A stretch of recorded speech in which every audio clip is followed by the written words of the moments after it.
Good morning students. आज हम कक्षा 7वीं की हिंदी में संकलित पाठ मिठाई वाला भगवती प्रसाद वाजपेयी का लिखा हुआ इस पाठ का परीक्षा पढ़ रहे हैं और इस पाठ का सार पढ़ेंगे।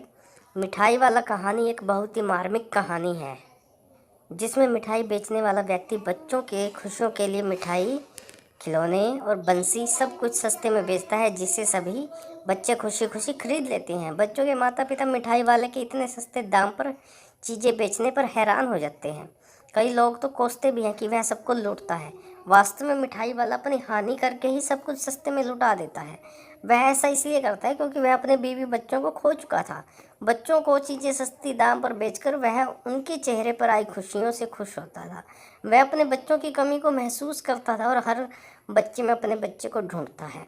वह गाना गाकर, बंसी बजाकर खिलौना और मिठाई बेचता था, इसलिए सभी बच्चे उसके आने को समझ जाते थे और बारी बारी से चीज़ें खरीदते थे। सभी बच्चे उसके बच्चे की तरह प्रेम करते थे। तो पाठ का सार पढ़ रहे हैं। मिठाई वाला 30-40 वर्ष का दुबला पतला गोरा आदमी है जो कभी धनी और प्रतिष्ठित व्यक्ति था, मतलब अमीर था।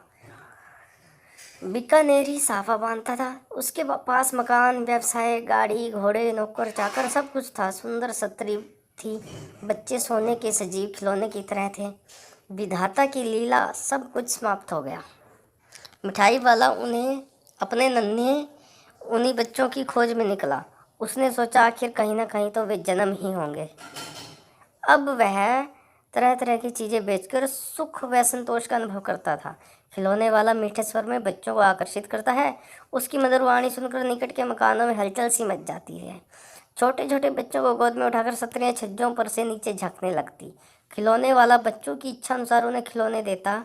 खिलौने देकर बच्चे लेकर उछलते कूदते गाने लगते।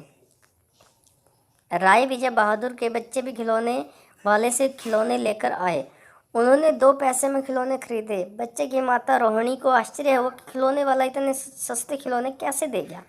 6 महीने बाद वही व्यक्ति मुरली बेचने आया। वह मुरली बजाकर, गाना सुनाकर मुरली बेचने लगा। रोहिणी ने मुरली वाले का स्वर सुना, जिसे सुनकर उसे खिलौने वाले का स्मरण हो गया, क्योंकि वह भी इसी प्रकार गाकर खिलौने बेचा करता था। उसने अपने पति विजय बहादुर से मुरली वाले को बुलाने का आग्रह किया। विजय बाबू ने मुरली वाले को बुलाया और मुरली के दाम पूछे। मुरली वाले ने बताया कि वैसे तो 3-3 पैसे के हिसाब से है, पर आपको 2-2 पैसे में दे दूंगा। विजय बाबू को वह ठग सा प्रतीत हुआ। उन्होंने कहा कि तुम लोगों को झूठ बोलने की आदत होती है, पर कम में बेचने का एहसान दूसरों पर लादते रहते हो। मुरली वाले को विजय बाबू की यह बात अच्छी ना लगी। उसने बताया कि मुरली का असली दाम 3-3 पैसे ही है। उसने पूरी 1000 बनवाई थी, इसलिए इसी भाव की पड़ी है। विजय बाबू बहस नहीं करना चाहते थे। मकान में बैठी रोहिणी ने मुरली वाले की सारी बातें सुनी। उसने अनुभव किया कि आज तक बच्चों के साथ इतने प्यार से बातें करने वाला कोई फेरी वाला नहीं आया। 8 महीने बाद उसे सुनाई पड़ा बच्चों को बहलाने वाला मिठाई वाला। रोहिणी को लगा कि मिठाई वाले का स्वर परिचित है। उसके पति घर में नहीं थे, केवल वृद्धा दादी ही थी। उसने दादी से आग्रह किया कि मिठाई वाले को बुला ले, बच्चों के लिए मिठाई खरीदनी है। दादी ने मिठाई वाले को बुला लिया। मिठाई वाले ने मिठाई की विशेषताएं गिनवाई। दादी पैसे की 25 लेना चाहती थी, मगर मिठाई वाला पैसे की 16 से अधिक देना नहीं चाहता था।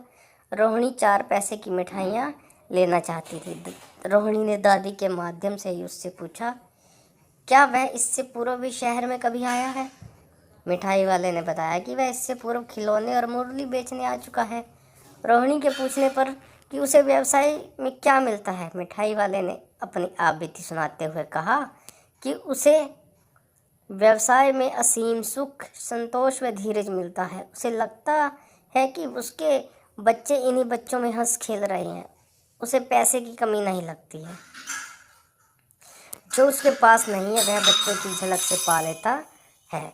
रोहिणी ने देखा कि मिठाई वाला की आंखों से आंसू तर रहे हैं। तभी चुन्नू मुन्नू आ गई। वह मिठाई लेने की जिद करने लगी। मिठाई वाले ने 2 थैलियाँ मिठाइयों से भरी चुन्नू मुन्नू को दे दी और उनके पैसे नहीं लिए। इसी तरह वह बच्चों को बहलाने वाला, मिठाई वाला इत्यादि मृदुल से बोलते हुए आगे चला गया। तो कल हम इसी पाठ के प्रश्न उत्तर करेंगे। Powered by PK Star 007.